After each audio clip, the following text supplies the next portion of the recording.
ജനപക്ഷ നേതാവ് PC George Ananthapuri ഹൈന്ദവ മഹാസമ്മേളനത്തിൽ വെച്ച് നടത്തിയ വർഗീയ പ്രസംഗം നാം കേട്ടതാണ്. ആ പ്രസംഗത്തിൽ ഇദ്ദേഹത്തിനെതിരെ നടപടിയെടുത്തിട്ടും അറസ്റ്റിലായിട്ടും PC ജോർജിന് തന്റെ ഇസ്ലാമിക വിദ്വേഷം അല്ലെങ്കിൽ വൈരാഗ്യം മാറിയിട്ടില്ല, അല്ലെങ്കിൽ മാറ്റിവെക്കാൻ അദ്ദേഹം തയ്യാറായിട്ടില്ല എന്നതിന്റെ തെളിവായിരുന്നു കഴിഞ്ഞ ഞായറാഴ്ച വെണ്ണലയിൽ നടത്തിയ അദ്ദേഹത്തിന്റെ പ്രസംഗം. വളരെ വർഗീയപരമായ പ്രസംഗമാണ്. കുറെ ചാനലുകൾ, ഓൺലൈൻ ചാനലുകളൊക്കെ ഈ പ്രസംഗം കൊടുക്കുന്നില്ല, ഇത് കേൾപ്പിക്കാൻ കൊള്ളില്ല അല്ലെങ്കിൽ കേൾക്കണ്ട എന്ന് പറഞ്ഞിരുന്നു. പക്ഷെ ഞങ്ങൾ ഇത് കേൾപ്പിക്കാൻ ആഗ്രഹിക്കുകയാണ്. കാരണം നിങ്ങൾ ഇതൊക്കെ കേൾക്കണം. ഈ PC ജോർജിനെ പോലെയുള്ള ജനപ്രതിനിധികളുടെ അല്ലെങ്കിൽ നേതാക്കന്മാരുടെയൊക്കെ യഥാർത്ഥ മുഖം ഈ നാട്ടിലെ ജനങ്ങൾ അറിയട്ടെ. ഇവനൊക്കെ എന്താണ് പറയുന്നത്, അല്ലെങ്കിൽ ഇവന്റെയൊക്കെ മനസ്സിന്റെ ഉള്ളിലെ വിഷം എത്രത്തോളം ഉണ്ടെന്ന് ഈ നാട്ടുകാർ അറിയട്ടെ. അതറിയാൻ ഇത് കേൾക്കുക തന്നെ ചെയ്യും.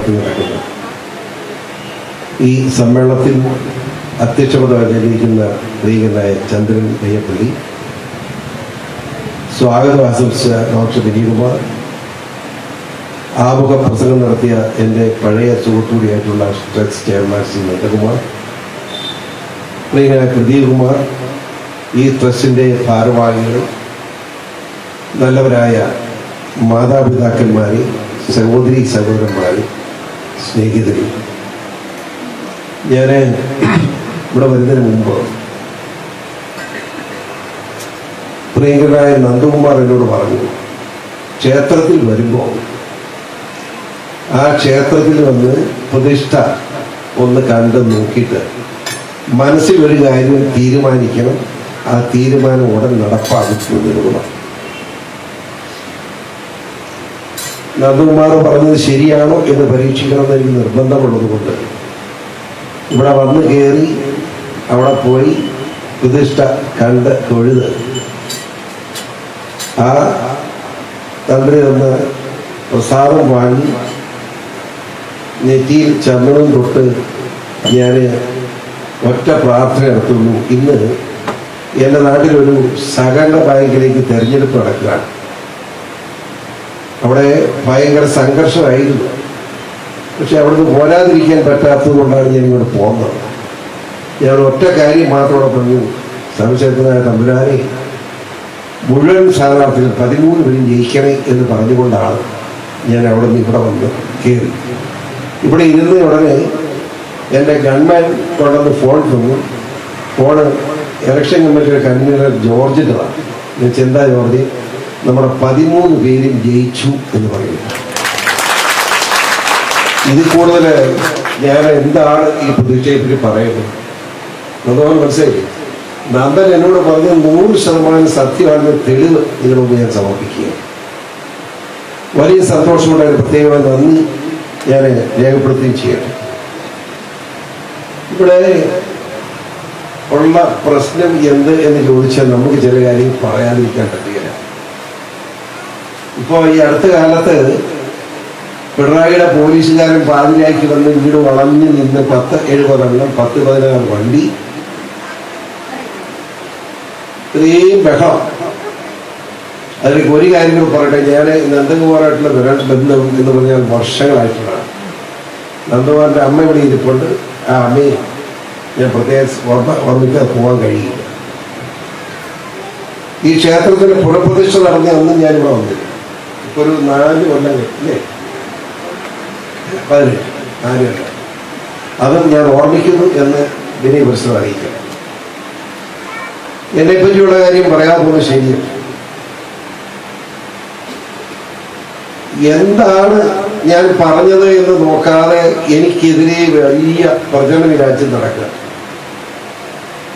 ഞാൻ രാത്രി ഒരു നേരം വെളുക്കാറായി 4 മണി കഴിഞ്ഞപ്പോൾ എല്ലാ ദിവസവും എഴുന്നേൽക്കുന്നതാണ്.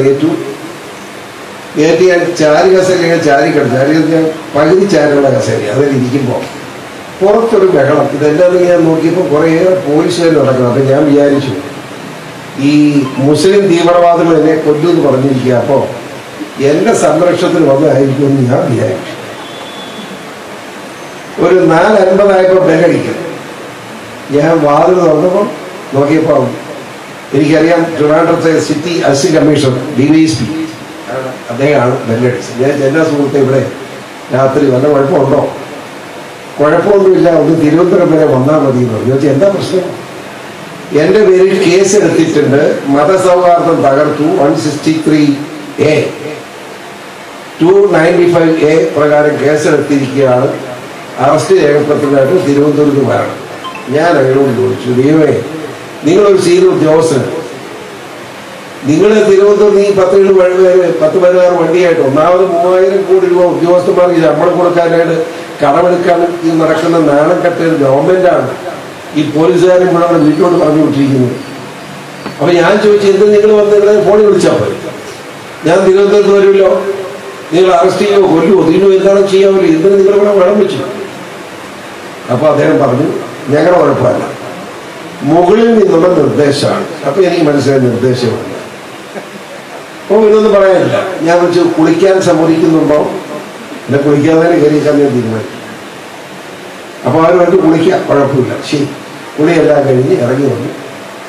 ഞാൻ ചോദിച്ചു, നിങ്ങൾ എന്നെ അറസ്റ്റ് ചെയ്തിട്ടില്ല, ആ നിലയ്ക്ക് എനിക്ക് എൻ്റെ വണ്ടിയിൽ പോരാൻ അവകാശം കണ്ടു. അവർ പറഞ്ഞു, ശരിയാണ്. ഞാൻ എൻ്റെ വണ്ടിയിൽ കയറി, എൻ്റെ മകനും കയറി, നേരെ ഒരു പോലീസ് ഉദ്യോഗസ്ഥൻ കയറാൻ പറഞ്ഞു, കയറി നേരെ തിരുവനന്തപുരത്ത് കയറി. ബസ് എന്നാന്ന് ചോദിച്ചാൽ 200 കിലോമീറ്റർ എന്നെ ദയനിച്ചോട്ട് പോവുക. അപ്പുറം മുന്നിലൊരു 10 വണ്ടി, പുറകിലൊരു 10 വണ്ടി. ഏതാ കരുണാകരൻ മുഖ്യമന്ത്രിയായിരുന്നു ഇത്രയും കൂടുതൽ പോലീസ് എല്ലാം കൊടുത്തിട്ടില്ല. പിണറായിയുടെ പോകുന്ന കണ്ടിട്ട് 17 വണ്ടി പോകും പിണറായി. ഇത് ഒരു 25 വണ്ടി എന്നെ കൊണ്ടുപോകാം, ദയനിച്ചോട്ട് പോവുക. കേട്ടോ, നമ്മുടെ ചിരിയത്ത് വരുന്നത് എന്താ വെച്ചാൽ, നമ്മുടെ തിരുവനന്തപുരം അടുക്കാറായപ്പോ നമ്മുടെ RSSന്റെയും BJPയുടെ ഒരു പറ്റം നേതാക്കന്മാർ റോഡിലിറങ്ങി തടഞ്ഞു. ഇതെങ്ങോട്ട് കൊണ്ടുപോകുന്നു പറഞ്ഞുകൊണ്ടായിരുന്നു. പോലീസ് വിഷമിച്ചു. അവരുടെ ആരോഗ്യം കണ്ടപ്പോൾ പോലീസുമായിട്ട് പ്രശ്നമുണ്ടായ പോലീസ് ജയിക്കാൻ അവരെ ജയിക്കാൻ സാധ്യത. പുറകിൽ ഒരു അമ്പണം ഒളിച്ചു നിൽക്കുന്നു. അത് കണ്ടു പോലീസ്. ആ പോലീസുകാർ ദയനീയമായിട്ട് എന്റെ നേരെ നോക്കിയപ്പോൾ ഞാൻ പിന്നെ കാലെ പിടിച്ച് പറഞ്ഞു, ഇവിടെ ഞാൻ പോയി നോക്കട്ടെ എന്നാ നടക്കുന്നതെന്ന് അറിയണമല്ലോ. എന്നെ വിടാൻ പറഞ്ഞപ്പോഴാണ് അവർ വിട്ടത്. ഞാൻ പോയി. അതിനിടയ്ക്ക് ചീമട്ട എറിയാനൊക്കെ അറേഞ്ച് ചെയ്തു. പക്ഷേ എറിയാൻ ഒരാളെ കിട്ടുന്ന വേറെ ആളെ കിട്ടിയില്ല. ഒരു ചീമട്ടയ്ക്ക് വേറെ നല്ല മുട്ട അവരത് കളയാതെ കൊണ്ടുവന്ന് തന്നെ പൊരിച്ചിരുന്നുണ്ടായിരുന്നു. അത് വന്നു. അത് കഴിഞ്ഞ് കൺട്രോൾ അവിടെ പോലീസ് ക്യാമ്പിലേക്കാണ് പോകുന്നത്. ആ ക്യാമ്പിലോട്ടൊക്കെ ഒരുത്തർ ഓടി വന്നിട്ട് എൻ്റെ ചില്ലിൽ പിടി. ഞാൻ നോക്കി അവിടുത്തെ കൗൺസിലറാണ് CPM എന്ന് ആലോചിച്ചു. ഒറ്റയ്ക്ക് ഒരു ഞാൻ നിനക്ക് ആരും ഇല്ലടാ ഇരിക്കാന്ന് ചോദിച്ചു. അപ്പോൾ സാധനം വിട്ടു നാണങ്ങൾ. അത് കഴിഞ്ഞ് അവിടെ ഇരുന്ന് പിന്നെ ഒരു 12:30 ആയപ്പം മജിസ്ട്രേറ്റിന് പോയി ഹാജരാക്കി. മജിസ്ട്രേറ്റ് എന്നാ വിളിച്ചിട്ടുണ്ടെന്ന് ചോദിച്ചു. പോലീസ് കൊടുത്ത കള്ളാസ് എന്ത് കുഴപ്പമാണ് ഇതിനകത്ത്, എന്താ പ്രശ്നം, ജാമ്യം എന്ന് വെച്ചാൽ ജാമ്യക്കാരുണ്ടോ? ജാമ്യം 2 പേരുണ്ടെന്ന് പറഞ്ഞു. എൻ്റെ PA ആയിരുന്നു സണ്ണി സണ്ണിൻ്റെ ഭാര്യ. ആ ജാമ്യക്കാരെ ഒപ്പിട്ടാക്കാൻ പറഞ്ഞു, പൊക്കോളാൻ പറഞ്ഞു. ഞാൻ ഇങ്ങനെ പോയി വെച്ചു. പോന്നിട്ട് പോലീസ് വിട്ടില്ല. എന്നെ അവിടുന്ന് എന്നെ കൊണ്ടുപോകരുത് മുമ്പാര്. അത് അവരുടെ മര്യാദ. അവന്മാർ അവിടെ മുന്നിൽ പുറകിൽ നിന്ന് തന്നെ ഇവിടം വരെ കൊണ്ടുവന്ന് വീട്ടിൽ കൊണ്ടുവന്നു. ഞാൻ എന്തിനാണ് ഇത് ചെയ്തത്? ഞാൻ ചെയ്ത പാപം എന്താ? ആകെ എൻ്റെ പേരിൽ ആരോപിക്കുന്ന കുറ്റം, ഇവിടുത്തെ ഒരു സമുദായത്തിലെ ആളുകൾ നടത്തുന്ന സ്ഥാപനങ്ങളിൽ ഏതോ ഒരു ഓയിൽമെന്റ് ഒഴിച്ചു കൊടുക്കുന്നുണ്ട്, അത് ഇമ്പോർട്ടൻ്റ് ആക്കും എന്ന് ഞാൻ പറഞ്ഞു. ഞാൻ അങ്ങനെയല്ല പറഞ്ഞു.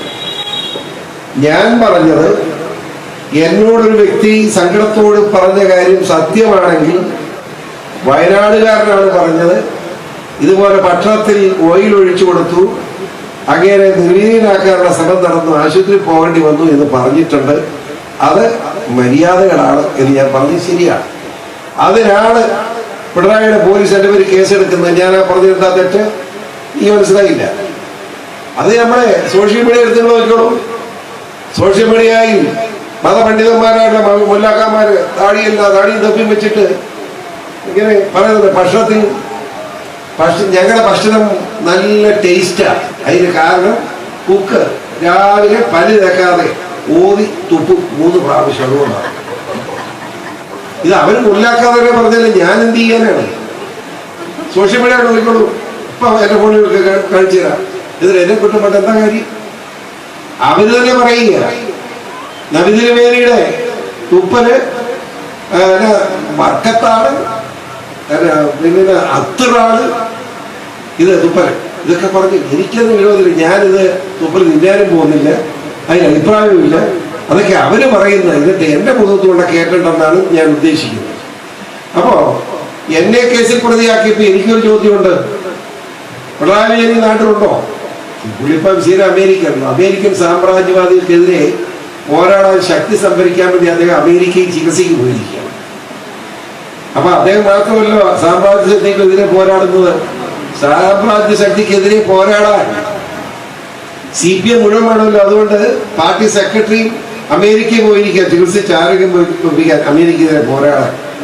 നാണം കെട്ടവന്മാരെ കാര്യം എന്ന് പറയാൻ ഞാൻ അവരോട് ചോദിക്കുന്നു, നിങ്ങളുടെ സാന്നിധ്യത്തിൽ ഈ മഹാക്ഷേത്രത്തിൽ നിന്നുകൊണ്ട് ഞാൻ ഇത്ര പറഞ്ഞു എന്ന് പറഞ്ഞ് എൻ്റെ പേരിൽ ഇത്രയും കേസും വഴക്കും മാത്രമല്ല ജില്ലാ കോടതി ഇന്നലെ കൊടുത്തിരിക്കുകയാണ്, എൻ്റെ ജാമ്യം റദ്ദ് ചെയ്യണോ, ഇത്രയും ചെയ്തൊക്കെ ഞാൻ നോക്കുകയാണ്.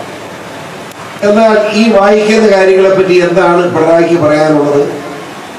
മുസ്ലിം സ്ത്രീകൾ അമുസ്ലിം ഡോക്ടറുടെ അടുക്കൽ ചികിത്സയ്ക്ക് പോകാൻ പാടില്ല എന്ന് പറഞ്ഞ് മതപണ്ഡിതനെതിരെ എന്താ കേസ് എടുക്കാത്തത്? 10 കൊല്ലം കൊണ്ട് കേരളം ഇസ്ലാമിക രാജ്യമാക്കുമെന്ന് പറഞ്ഞ് മൗലവിക്കെതിരെ എന്താ കേസില്ല? ഗുരുവായൂരപ്പ രക്ഷിക്കണേ എന്ന് പറയുന്നവർ നരകത്തിൽ പോകുമെന്ന് പറഞ്ഞ മൗലവിക്കെതിരെയും കേസില്ല. അമ്പലത്തിന് പിരിവ് കൊടുക്കുന്ന വേശ്യാലയത്തിൽ കൊടുക്കുന്ന പോലെയാണ് എന്ന് പ്രസംഗത്തിനെതിരെയും കേസില്ല. ക്രിസ്തുവ സമയത്ത് ക്രിസ്തു പിഴച്ചു പറ്റവൻ എന്ന് പറഞ്ഞവർക്കെതിരെ കേസില്ല.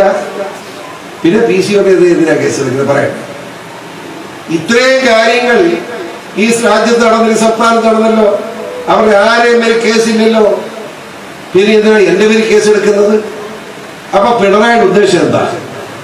വാസിം അൽ ഹക്കീം അയാള് ഈ ഏപ്രിൽ 23-ാം തീയതി നടത്തിയ പ്രസ്താവനയാണ്. ക്രിസ്തു പിഴച്ചു പറ്റവനാണ്, ക്രിസ്തുമസ് പിഴച്ചു പറ്റവന്റെ ആഘോഷമാണ്, ഈ ആഘോഷം പാടില്ല. ഇതിനകത്ത് വർഗീയതയുണ്ടോ? ഒരു ക്രിസ്ത്യാനിയെ സംബന്ധിച്ചിടത്തോളം ഇതിൽ അപമാനമുണ്ടോ? നല്ല മുസ്ലിങ്ങൾക്കും അപമാനമാണ്. മറിയം എന്ന് പറയുന്നത് വേശ്യയാണെന്നല്ലേ പറഞ്ഞിരിക്കുന്നത്? മറിയം ബീവി എന്ന് പറയുന്ന ഏക സ്ത്രീയുടെ പേരാണ് ഖുർആനിൽ എഴുതി വെച്ചിട്ടുള്ളത്. പിന്നെ എന്തിനാണ് ഈ വർത്തമാനം പറയുന്നത്? എനിക്ക് മനസ്സിലായില്ല. ഇതിനെതിരെ ഈ പ്രസ്താവനയ്ക്കെതിരെ കെവിൻ പീറ്റർ പരാതി കൊടുത്തിട്ട് 31/12 പരാതി കൊടുത്ത ഇതുവരെയും കേസെടുത്തിട്ടില്ല. പിന്നെ എന്തിനാണ് എന്റെ പേര് കേസെടുത്ത് പറയണ്ടേ? പറയാനുള്ള മര്യാദ കാണിക്കേണ്ട പിണറായി വിജയൻ. അത് പറഞ്ഞേ മതിയാവൂല്ല, പറയിച്ചേ പിരിയും, ഒരു സംശയം വേണം. ഇവിടെ ഒരു ഏറ്റവും വലിയ പ്രശ്നം എന്താ? ഞാൻ മറ്റു വിശദാംശങ്ങളൊന്നും കിടക്കുന്നില്ല. ഒരു കാര്യം നിങ്ങൾ ആലോചിച്ചു, എന്ത് പത്രം എടുത്താലും ഭൂമാഫിയ പേര് വായിക്കുമ്പോൾ അത് മുഴുവൻ മുസ്ലിങ്ങളാണ്. കവാല ബിസിനസ്, അതിനകത്ത് 100 മുസ്ലിം ഉള്ളപ്പം 2 ക്രിസ്ത്യാനി 1 ഹിന്ദുവും വരും. കൊള്ളപ്പലിശയ്ക്ക് പണം കണക്ക് കൊടുക്കുന്നത് അത് മുഴുവൻ വരാം. വളരെ ചുരുക്കം പേര് ക്രിസ്ത്യാനികളുണ്ട്. ഗൾഫിൽ നിന്ന് സ്വർണം കള്ളക്കടത്ത് നടത്തുന്നത് മുഴുവൻ ഇവരല്ലേ, മുസ്ലിമല്ലേ. എല്ലാ മുസ്ലിങ്ങളുമെല്ലാം മുസ്ലിം വിഭാഗത്തിലെ തീവ്രവാദികൾ. എല്ലാ മുസ്ലിങ്ങളെയും ഒരിക്കലും നിങ്ങൾ കുറ്റപ്പെടുത്താൻ പാടില്ല. അതുപോലെ തന്നെ ലവ് ജിഹാദ് വഴി ഹിന്ദു ക്രിസ്ത്യൻ പെൺകുട്ടികളെ വഴിതെറ്റിക്കുന്ന ആരാ? മുസ്ലിങ്ങളല്ലേ. ഇതിന് മര്യാദ എന്താ? നമ്മുടെ ഹിന്ദു ക്രിസ്ത്യൻ പെൺകുട്ടികളെ വളരെ സംഘടിതമായി മതം മാറ്റി പ്രേമിച്ച് വിവാഹം കഴിച്ച് മതം മാറ്റി ഒരു കുഞ്ഞിനെ പ്രസവിക്കും. അതും ഒരു മൗലവി പറഞ്ഞിട്ടുണ്ട്. 5000 പെണ്ണുങ്ങളെ ഞങ്ങൾ ചാക്കിട്ടിട്ടുണ്ട്. 5000 പേരും പ്രസവിക്കുക, 5000 മുസ്ലിം കുഞ്ഞുങ്ങൾ നമ്മുടെ സോഷ്യൽ മീഡിയയിലുണ്ട്. അത് കഴിഞ്ഞ് എവിടെ പെൺകുട്ടികൾ? അതാണ് എന്റെ ചോദ്യം. എന്താ പ്രശ്നം അവിടെ? ഒന്ന് പ്രസവിച്ചു, മുസ്ലിം ആയിക്കോട്ടെ, അത് കഴിഞ്ഞവരവിടെ പോകുന്നു. ഈ ഗവൺമെന്റ് അത് ആലോചിച്ചിട്ടുണ്ടോ? അന്വേഷിച്ചിട്ടുണ്ടോ? കേന്ദ്ര ഗവൺമെന്റ് ഇക്കാര്യത്തിൽ ഇടപെടേണ്ടതല്ലേ? അവർ സിറിയയിലെത്തുന്നു, അല്ലെങ്കിൽ അഫ്ഗാനിസ്ഥാനിലെത്തുന്നു. താലിബാൻ വിഷവിത്തുകളുടെ വേശികളായി മാറുന്നു എന്ന ദുഃഖകരമായ സത്യം വേദനയോടുകൂടി നമ്മൾ മനസ്സിലാക്കുക. ഇത് സമ്മതിച്ചു കൊടുക്കാൻ പറ്റുമോ? നമ്മുടെ പെൺകുഞ്ഞുങ്ങളെ ചാക്കിട്ട് പിടിച്ചുകൊണ്ട് പോയി അവർ മുസ്ലിമാക്കി വിവാഹം കഴിച്ച് ജീവിക്കട്ടെ, നമുക്ക് ആർക്കും എതിരില്ല. പക്ഷേ അവരെ ഒരു പ്രസവം കഴിഞ്ഞാൽ നേരെ താലിബാനിസ്റ്റുകൾക്ക് കാഴ്ചവെക്കുന്ന നിലപാട് ശരിയാണ്. ഇവിടെ വലിയ വകുപ്പടിക്കുന്ന മുഖ്യമന്ത്രി ചോദിക്കട്ടെ, ജസ്റ്റിനെ എവിടെ? മുക്കൂട്ട് സർക്കാർ ജസ്റ്റിന് 3 വർഷകാലം CBI അന്വേഷിച്ചല്ലോ, കിട്ടിയിട്ടുണ്ടോ? എവിടെ പോയി എന്ന് പറയണ്ടേ? അപ്പോ ആ കുട്ടി ജീവിച്ചിരിക്കുന്നില്ല, അവരെ ഒന്ന് കുഴിച്ചുപൊടി എന്നാണ് ഞാൻ അറിയുന്നത്. ഇതെന്താ ഇത്? അതുപോലെ ഞാൻ ചോദിക്കട്ടെ, ഈ ലവ് ജിഹാദ് മുഴുവൻ മുസ്ലിങ്ങളല്ലേ കൂടുതലും? കൂടുതൽ 198 മുസ്ലിങ്ങൾ സംഘടിതമായി മതം മാറ്റത്തിന് വേണ്ടി നടത്തുന്ന പ്രക്രിയ. ഇതിനെ എതിർക്കാതിരിക്കാൻ കഴിയുമോ? ഇവിടെ ഉള്ള നല്ലവരായ പെൺകുഞ്ഞുങ്ങളോടും അമ്മമാരോടും എനിക്ക് പറയാനുള്ളത്, ഈ മഹാദേവ ക്ഷേത്രത്തില് ഇപ്പൊ സപ്താഹ യജ്ഞം കൂടി കഴിഞ്ഞിരിക്കുകയാണ്. നമ്മുടെ പെൺകുഞ്ഞുങ്ങളെ നിങ്ങൾ ശ്രദ്ധിക്കണം. ഒരു മടിയുമില്ലാതെ ഞാൻ പറയും, നമ്മുടെ പെൺകുഞ്ഞുങ്ങളെ ശ്രദ്ധിക്കണം. അവരെ ശ്രദ്ധിച്ചില്ലെങ്കിൽ ഇനിയും നമുക്ക് കരയേണ്ടി വരും.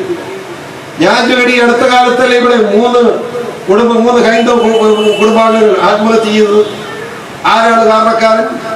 ഒരു ഭൂമാഫിയക്കാരനല്ലേ അവൻ? ആരാണ്? നിങ്ങൾ ആലോചിക്കൂ. അവനെതിരെ നടപടിയെടുക്കാൻ പോലും തന്റെ ഇടമില്ലാത്ത നാണം കെട്ട പോലീസായി കേരള പോലീസ് മാറിയിരിക്കുകയല്ലേ? ഇതിനെതിരെ മിണ്ടുമ്പോ ഞാനിത് ശരിയല്ലെന്ന് പറഞ്ഞ് എന്നെ ഉടനെ നോക്കാതിരിക്കുമെന്ന് പറഞ്ഞാൽ ഞാനങ്ങനെ ഭയപ്പെടാൻ ഉദ്ദേശിക്കുന്നില്ല എന്ന് മാത്രമേ എനിക്ക് പറയാം. ഒന്നറിയാമോ, MDMA എന്ന് പറയുന്ന ഏറ്റവും കൂടുതൽ ലോകത്തിലെ ഏറ്റവും വലിയ മയക്കുമരുന്ന്, അത് 1/2 കിലോയൊക്കെയാ പിടിക്കുന്നത്. ആരാ പിടിക്കുന്നത്? പ്രതി. ഇതുപോലെ താലിബാനിസ്റ്റ്. ഈ പ്രതിയായിട്ട് വരുന്നവർ ആരാണെന്ന് നോക്കിയാൽ നിങ്ങൾക്ക് മനസ്സിലാവും. അപ്പൊ അതിന്റെ അർത്ഥം എന്താ? ഒളിച്ചു വെക്കാതെ ഞാൻ പറയട്ടെ, ഇന്ത്യ എന്ന് പറയുന്ന മഹത്തായ രാജ്യം 700 വർഷം മുഗളന്മാർ മുസ്ലിങ്ങൾ ഭരിച്ചിട്ടും മുസ്ലിം രാജാക്കന്മാർ ഭരിച്ചിട്ടും ഈ ഹൈന്ദവ രാഷ്ട്രത്തെ മാറ്റിയെടുക്കാൻ കഴിഞ്ഞില്ല. ആ ഹൈന്ദവ വികാരം ഇന്ത്യയിൽ നിലനിന്നു. അവരെല്ലാവരും മുസ്ലിങ്ങളായ രാജാക്കന്മാരായിരുന്നു. 700 കൊല്ലം അവർ ശ്രമിച്ചിട്ട് നടത്താത്ത കാര്യം ഇപ്പോ ഒരുപറ്റം തീവ്രവാദ മുസ്ലിങ്ങൾ നോക്കിയാൽ ഈ രാജ്യത്തെ മുസ്ലിം രാഷ്ട്രമാക്കാൻ കഴിയില്ല എന്നതിൽ എനിക്ക് സംശയമൊന്നുമില്ല, എനിക്കതിൽ ഭയവുമില്ല. പക്ഷെ പ്രശ്നം അതാണ്. എന്താണ് ഇതിന് കാരണം? ഇന്ത്യൻ പ്രധാനമന്ത്രി മോദിയുടെ നേതൃത്വത്തിൽ ഇന്ത്യ എന്ന് പറയുന്ന മഹത്തായ രാജ്യം ലോകത്തിന്റെ നെറുകയിലേക്ക് കയറിക്കൊണ്ടിരിക്കുകയാണ്.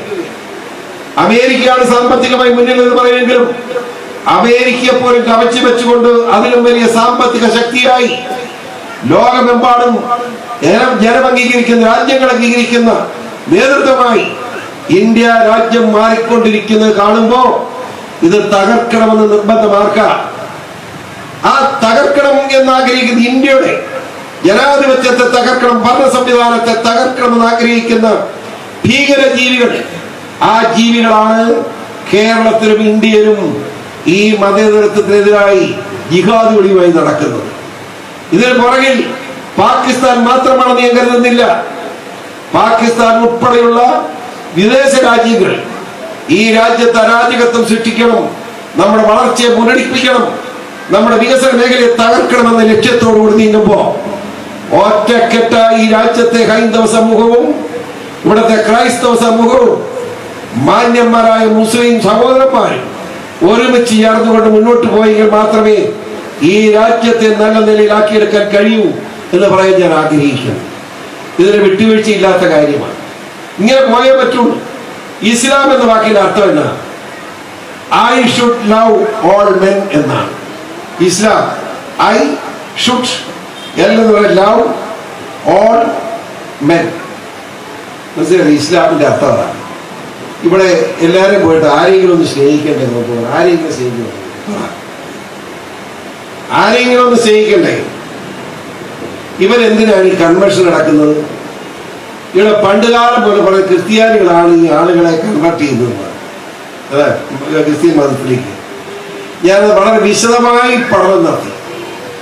2.5% ഉണ്ടായിരുന്ന ക്രിസ്ത്യാനി ഇപ്പം 1.8% ഇന്ത്യയിലുണ്ട്. പഠിച്ചോ? അപ്പൊ കൺവേർഷൻ കൂടെ നടത്തിയാൽ കൂടുതൽ വരട്ടെ, 2.5% കൂടട്ടെ.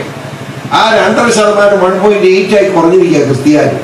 എല്ലാ ക്രിസ്ത്യാനിയും, കത്തോലിക്കലും ജാക്കബറ്റും ഓർത്തഡോക്സും CSIയും ജാക്കബറ്റ്സും ഉൾപ്പെടെ എല്ലാം ചേർന്നാലും 1.8. അപ്പൊ ഇവിടെ കേരളത്തിലെ കണക്കെങ്ങനെ പോകുന്നത് നമ്മൾ പഠിക്കണ്ടേ? കേരളത്തിൽ 55% ഉണ്ടായിരുന്ന ഹൈന്ദവ സമൂഹം 1958 55% വരെ ഉയർന്നിരുന്ന ഹൈന്ദവ സമൂഹം ഇപ്പോ 46 കുറഞ്ഞിരിക്കുന്നു. 9% കാണാൻ.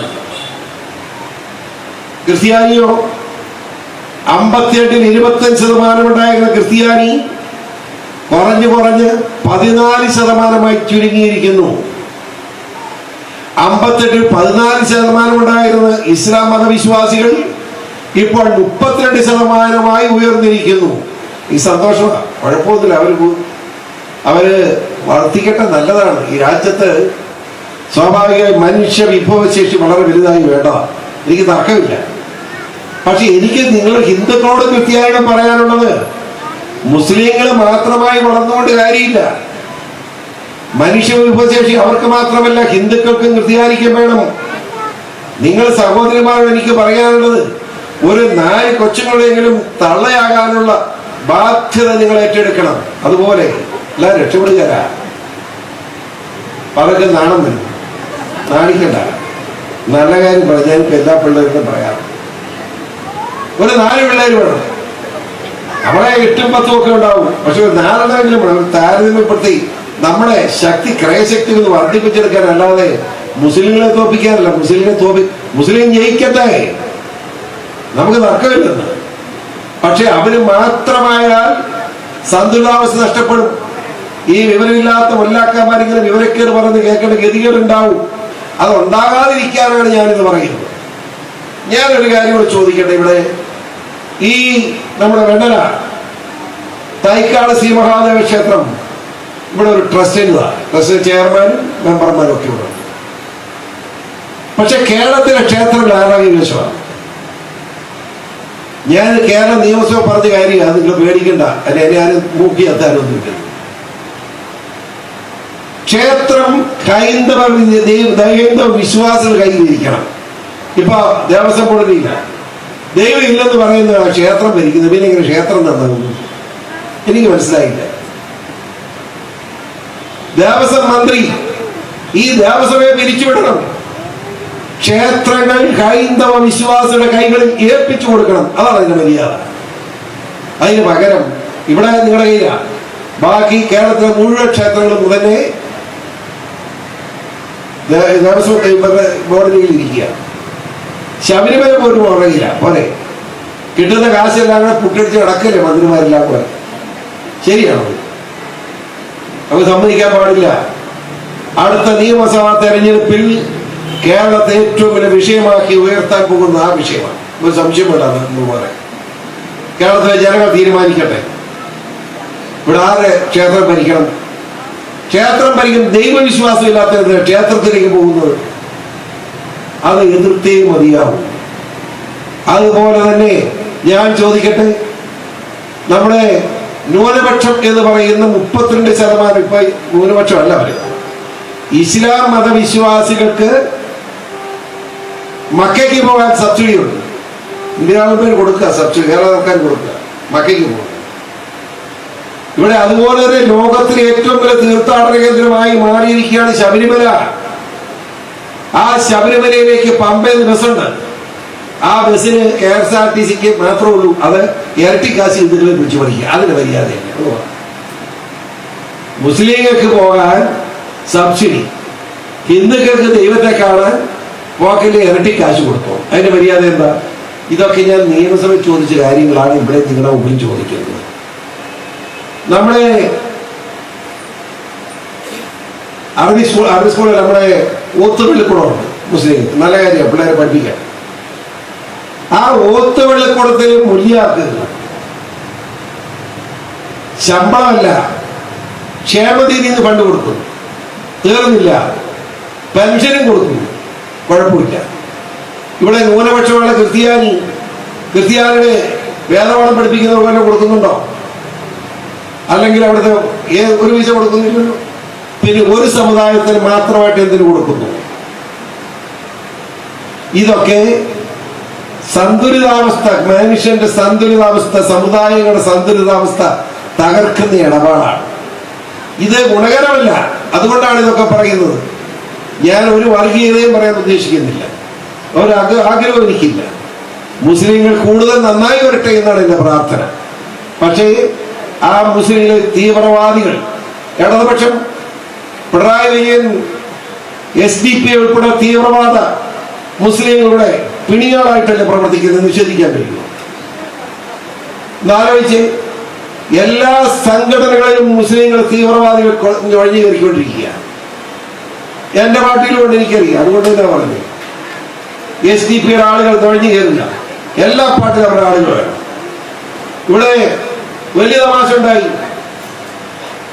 CPM-ന്റെ രാജ്യസഭാ സ്ഥാനാർത്ഥി ഒരു മുസ്ലിം, DYFI. 2 ദിവസം കഴിഞ്ഞപ്പോ കോൺഗ്രസിനകത്ത് എത്രയോ സീനിയറായ ആളുകളുണ്ട്, അതിനുവേണ്ടി വഴക്കുണ്ടാക്കിയിട്ടുണ്ട്. എല്ലാം മാറ്റി വെച്ചിട്ട് അവിടെയും ഒരു മുസ്ലിമിന് മനസ്സിലായി. അപ്പം LDF ചെയ്തപ്പോൾ UDF ചെയ്തു, UDF LDF ചെയ്യും. എന്നാ ഇത് അങ്ങോട്ട് ചക്കരയും ചിക്കരയും വന്ന് എന്നെ അടിച്ചാൽ മുസ്ലിം, അത് മതിയോ? യോഗ്യത വ്യവസ്ഥയാണ് കാര്യങ്ങൾ ചെയ്യണ്ടേ. ഇവിടെ നിയമസഭാ ഇലക്ഷൻ നടക്കാൻ പോവാണ്. നിയമസഭാ ഇലക്ഷനിൽ ഒരു സ്ഥാനാർത്ഥി എൻ്റെ നാട്ടുകാരൻ, LDF സ്ഥാനാർത്ഥി. എനിക്കൊരു പരാതിയുണ്ട്. അങ്ങേര് നല്ല ഒന്നാന്തരം ഒരു ഡോക്ടറാണ്. അയാളെ പിടിച്ച് ഈ പണിക്ക് വിടുന്നത് ശരിയാണ്? CPM ചിന്തിക്കണം, അല്ല ഇവിടുത്തെ CPM ചിന്തിക്കണം. അങ്ങേര് ഹാർട്ട് ഓപ്പറേഷൻ നടത്തുന്ന ഏറ്റവും നല്ല ഡോക്ടറാണ് ഇന്ത്യയിലെ, കേരളത്തിലെ. അയാളെ ആ പണി നിർത്തിവെച്ചിട്ട് രാഷ്ട്രീയത്തിൽ കൊണ്ടുവന്നിട്ട് എന്ത് നേടാനാണ്? CPM-കാർ എപ്പോഴും കഴിവുള്ളവരെ നശിപ്പിക്കുന്നവരാണ്. ആ ഡോക്ടർ എന്നോട് ചോദിച്ചിരുന്നത് ഞാൻ പറഞ്ഞു കൊടുത്തേ. എൻ്റെ അയൽവാസികൾ എന്നോട് ചോദിക്കാത്തതുകൊണ്ട് പറഞ്ഞു കൊടുക്കേണ്ട കാര്യമില്ല. കഴിഞ്ഞവിടെ ആരെയാ നിർത്തിയവര് ഓർക്കുന്നുണ്ടോ? ഇവിടെ ഓർക്കുന്നുണ്ടോ? ഇല്ല. പല്ല് ഡോക്ടർ, എല്ലിന്റെ ഡോക്ടറെ ഇവിടെ നിർത്തി. അങ്ങനെ എല്ലും ഒടിഞ്ഞ് സ്ഥലം കിട്ടും. ഓർക്കുന്നുണ്ടോ? കഴിഞ്ഞവിടെ ഇടതുപക്ഷ സ്ഥാനാർത്ഥി എല്ല് ഡോക്ടർ. ഇത്തവണ ചങ്ക് ഡോക്ടർ. എല്ലാവരും ചങ്ങേര് പോയി, ഇങ്ങനെ ചങ്ക് പറിഞ്ഞും പോകും. ഒരു സംശയം വേണം. അതായത് ജനങ്ങൾക്ക് സേവനം വേണമെങ്കിൽ നല്ല ഡോക്ടർ എന്നതിന് സേവനം ചെയ്യണം. അതല്ലാതെ പുള്ളി ചെയ്യുന്നത് ശരിയല്ല. പുള്ളി കഴിയുമെങ്കിൽ സ്ഥാനാർത്ഥി ഉപേക്ഷിച്ച് പിന്മാറുന്നതായിരിക്കും നല്ലത് എന്ന് അദ്ദേഹത്തിന്റെ ഒരു സുഹൃത്ത് എന്ന നിലയിൽ പറയാൻ ആഗ്രഹിക്കുന്നു എന്ന് മാത്രമേ എനിക്ക് സൂചിപ്പിക്കാറുള്ളൂ. നിങ്ങൾ ആലോചിച്ച്, ഇവിടെ അടുത്ത് ഒരു ഹിന്ദുക്കളുടെ ഇടയ്ക്ക് ഒരു മുസ്ലിമിന്റെ കടയുണ്ട്, മനസ്സിലായി? ഇവിടെ ഉണ്ട് അടുത്ത്. ആ കടയിൽ നമ്മളെല്ലാം കയറി കച്ചവടം നടത്തും, ഒരു കുഴപ്പമില്ല. എന്നാൽ മുസ്ലിങ്ങളുടെ ഇടയ്ക്ക് ഒരു ഹിന്ദു കടയുണ്ടെങ്കിൽ ആ കട ഒരാഴ്ച നിൽക്കുമോ? ഞാൻ ഇന്നത് പറയുന്നറിയോ? മുസ്ലിങ്ങൾ മാറണം. നിങ്ങൾ ഈ രാജ്യത്തെ സ്നേഹിക്കണം. ഇന്ത്യയും പാകിസ്ഥാനും കൂടെ ക്രിക്കറ്റ് കളിക്കുമ്പോൾ പാകിസ്ഥാൻ വേണ്ടി ജിന്ദാബാദ് വിളിക്കാൻ പാടില്ല. പാകിസ്ഥാൻ ജിന്ദാബാദ് വിളിച്ചാലും ഇന്ത്യ എന്ന് പറയുന്ന മഹത്തായ രാജ്യത്തോട് സ്നേഹത്തോടു കൂടി നല്ല കളിക്കാരെ പ്രോത്സാഹിപ്പിച്ചോളൂ, നമുക്ക് എതിർപ്പില്ല. ഇപ്പോ അതൊക്കെ നിലവിട്ട് ഇവിടെ രാജ്യത്തെ പോലും അവഗണിച്ചുകൊണ്ട് പാകിസ്ഥാന്റെ തീവ്രവാദത്തിന് നിന്നുകൊടുക്കുന്ന നിലയിലേക്ക് ഒരു ചെറിയ വിഭാഗം മുസ്ലിം വിഭാഗം മാറിയിരിക്കുന്നു എന്നത് ദുഃഖകരമാണ്. അവർ അതിൽ പിന്മാറണം. അവരുടെ മതപണ്ഡിതന്മാർ ആ കാര്യത്തിൽ ഇടപെട്ടവരെ പിന്മാറ്റണം എന്ന് മാത്രമാണ് എനിക്ക് സൂചിപ്പിക്കാനുള്ളത്. ഞാൻ മറ്റു വിശദാംശങ്ങളൊന്നും കിടക്കുന്നില്ല. ഇവിടെ ഈ ക്ഷേത്രത്തിൽ വരുവാനും നിങ്ങളെ കാണുവാനും 2 വാക്ക് പറയാൻ അവസരം ലഭിച്ചത് ഒരു വലിയ കാര്യമായി തന്നെ കാണുന്നു എന്ന് നിങ്ങളെ അറിയിക്കട്ടെ. നിങ്ങളോടുള്ള നന്ദി ഞാൻ അറിയിക്കുന്നു. നന്ദകുമാറിനോടും കുടുംബത്തോടും, പ്രത്യേകിച്ച് നന്ദകുമാർ ഇങ്ങനെ സ്വന്തം ക്ഷേത്രം ഉണ്ടാക്കുക നന്നായി, എനിക്ക് ഇഷ്ടപ്പെട്ടു. അല്ല, എനിക്കറിയാം, മനസ്സിലായില്ല. അതൊക്കെ അവരെ 2 പേരും എന്നോട് പറഞ്ഞിട്ടുണ്ട്. ഏതായാലും അങ്ങനെ ഒരു ക്ഷേത്രം നല്ല രീതിയിൽ ഉണ്ടായിരിക്കുന്നു, നല്ല പ്രതിഷ്ഠ ഉണ്ടായിരിക്കുന്നു. അതിന് പ്രത്യേകമായ അനുഗ്രഹം ദൈവം നിങ്ങൾക്ക് നൽകട്ടെ എന്ന് പ്രാർത്ഥിച്ചുകൊണ്ട് എന്നെ ശ്രമിച്ച് നിങ്ങളോട് നന്ദി രേഖപ്പെടുത്തിക്കൊണ്ട്, ആർക്കെങ്കിലും എന്തെങ്കിലും എന്നോട് ചോദിക്കാനുണ്ടെങ്കിൽ ഞാൻ പോയി കഴിഞ്ഞാൽ അവർ 2 വർത്തമാനം പറഞ്ഞില്ലോ എന്ന് പറയരുത്. ആർക്ക് വേണേ ഇപ്പോൾ ചോദിക്കാം, എനിക്ക് ഒരു വിരോധമില്ല. എന്തെങ്കിലും ചോദിക്കാനുള്ള ചോദിക്കാം, ഇല്ല എന്നെ പോകാൻ അനുവദിക്കണം എന്ന് ഞാൻ അപേക്ഷിക്കും.